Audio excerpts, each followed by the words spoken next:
د پښتون قومي جرګې په اړه د لر او بر افغان مشرانو او سیاستوالو تازه خبرګونونه او ویناوي. درنو لیدونکو ستړي مشئ.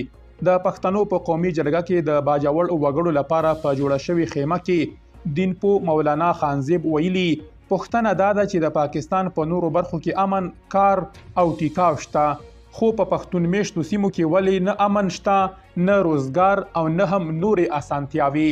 هغه له ځوانانو وغوښتل چې د خپل ځان او راتلونکي نسل د بقا لپاره دی یو موټی شي. هغه وایي پښتون یو لوی توکم دی او دومره لوی دی چې په نړۍ کې شاوخوا 80 هیوادونه دي او هر یو د پښتنو په پرتله لږ وګړي لري. هغه ډیره کړي موږ سرچینې لرو خو په واک کې مو نه دي. همدا لامل دی چې پښتانه دلته او هلته په پنجاب، کراچۍ او ټوله نړۍ کې د پردیو په لمسون ژوند تیروي.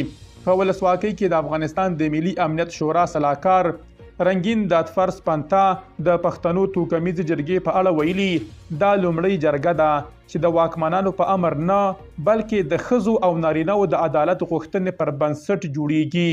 سپنتا پر خپل ایکس پاڼه لیکلي د جرګې پریکړې د ملاتړ وړ دي، افغانان ترې زده کړه کولی شي.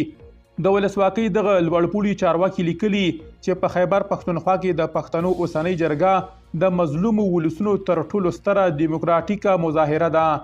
د پخوانی ولسمشر حامد کرزي د دفتر مشر عبدالکریم خرم د خیبر جرګه تاریخي بللې. هغه ویلي اړتیا ده چې د بلوچستان او خیبر پښتونخوا حالت د نړۍ له بدلونونو سره سم مطالعه شي. خرم د پښتون ژغورنې غورځنګ داعیه یوه برحقه داعیه بللې ده. نوموړي په نړۍ کې وروستیو بدلونونو ته په کتو ویلي د دې پر ځای چې د پښتون ژغورنې غورځنګ رد او یا مبالغې په اړه سپیناوی ورکړو، اړتیا ده چې له دغې زاویې فکر وکړو چې څه روان دي. دا په داسې مهال کې ده چې نن په خیبر کې د پښتنو قومي لویه جرګه بالاخره پیل شوه. درنو لیدونکو له ملتیا مو مننه.